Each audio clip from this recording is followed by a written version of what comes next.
Good morning, Mr. McGregor. Morning, Mr. Lucas. The first movie I ever saw in the cinema could possibly have been Star Wars Episode 4. And I went to see it with my brother, and we were going to see it mainly because my uncle was in it. My mum's brother played Wedge in Episodes 4, 5 and 6. Good shot, Red 2. And then we sat down just excited to see Uncle Dennis. Look at the size of that thing. And then we got Star Wars as well, which blew us completely away. Let's go. You've taken your first step into a larger world. Ewan came with it with such a great degree of enthusiasm. Like I can't. I've been waiting for this for weeks. I've been thinking, every morning I say, I wonder if it's today I'll get to choose. We'd never seen anybody with the same commitment that he gave. So we were thrilled. Ewan McGregor, Obi-Wan Kenobi. I'm George. I'm responsible for all of this. First criteria for casting Obi-Wan Kenobi was somebody who was complementary to Alec Guinness, but not just sort of copy it, but create an addition to that character. Where are you going, Master? For a drink? Because he is younger, he's in a completely different place, and he's a very active Jedi, so I needed somebody very physical, somebody who was a fantastic actor. No. And who could pick up the mannerisms and the essence of the Alec Guinness performance. So this was like a dream come true to him, to see the final, circle of his early life come to grips with playing this great part. It's great, isn't it? God, I used to fantasize about things like this as a kid. Yeah, I am, huh? In the original 3, Alec Guinness was only in the first half of the first movie. He cropped up now and again as a shadowy blue guy, but we only saw him for half the film, and yet he created this iconic figure that I've grown up knowing. You must do what you feel is right, of course. And now to have Ewan McGregor just doing the nuances of Alec as a young man, the charm and the wit and the eye and just the gentility of the guy and the strength. You will be a Jedi. I promise. We see right from the start, from Episode 1, that Obi-Wan becomes this little boy, Anakin's mentor and master, and the fact that he's the disciplinarian and he's always telling Anakin off, and Anakin's always been cheeky to him, and there is a father-son thing there, which is nice, and I refer to him in the end of this movie as being like brothers. The first half of this film, you see an incredible bond and a real friendship there, so that there is something important that's lost. It's written in a way to be reminiscent of Alec Guinness, and it's written in a way that he becomes more and more the father figure in the series. Patience. Use the Force. Think. So as it goes on, the third film, he's much more like Alec Guinness than he is in the first film. I always watch a lot of Alec Guinness before I start. I have done each time, but this time I got them to make up a looped reel of all his scenes. But in this case, it's quite handy, because I'm that bit closer to him now, than I was in Episode 1. This is my last shot at making it match up, making it Alec Guinness. Let go your conscious self and act on instinct.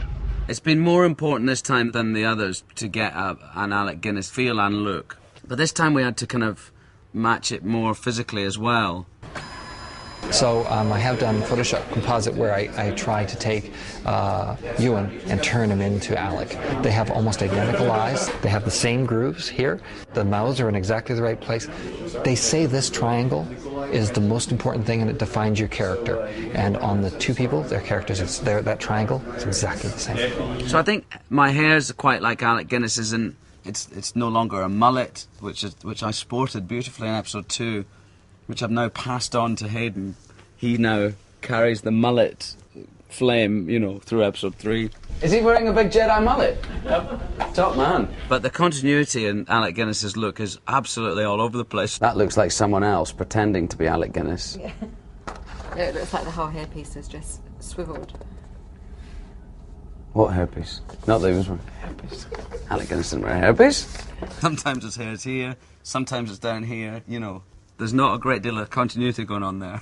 His attempt to try and emulate a great actor who has an enormous amount of respect for is one thing. But what he's done in the process is he's brought the greatness of that character to himself and his own performance. Hello there. Hello there.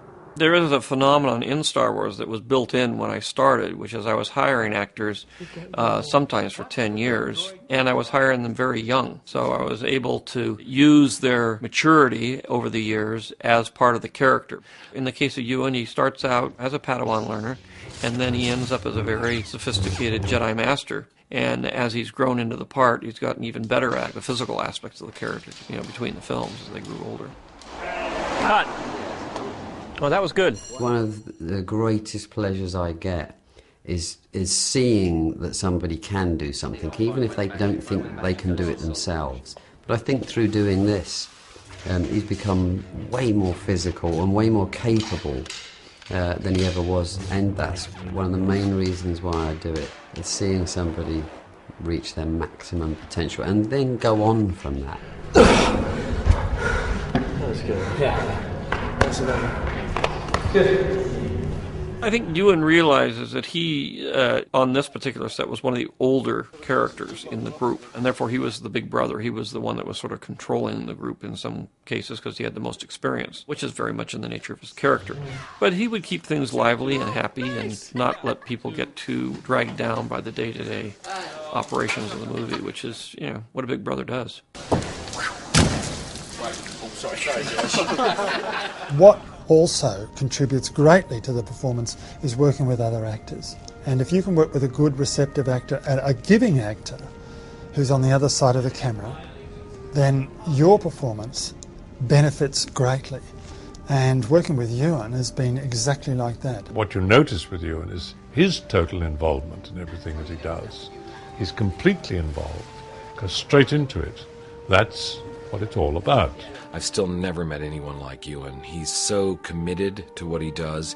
He is such a physical performer. He works incredibly hard. He crafts his performances in a very professional manner, which makes it much, much easier for a director to work with him. And I think Ewan is right up there. I mean, he does exactly what Alec did on the first film, and he brings even something greater to the second trilogy. Remember, the Force will be with you, always.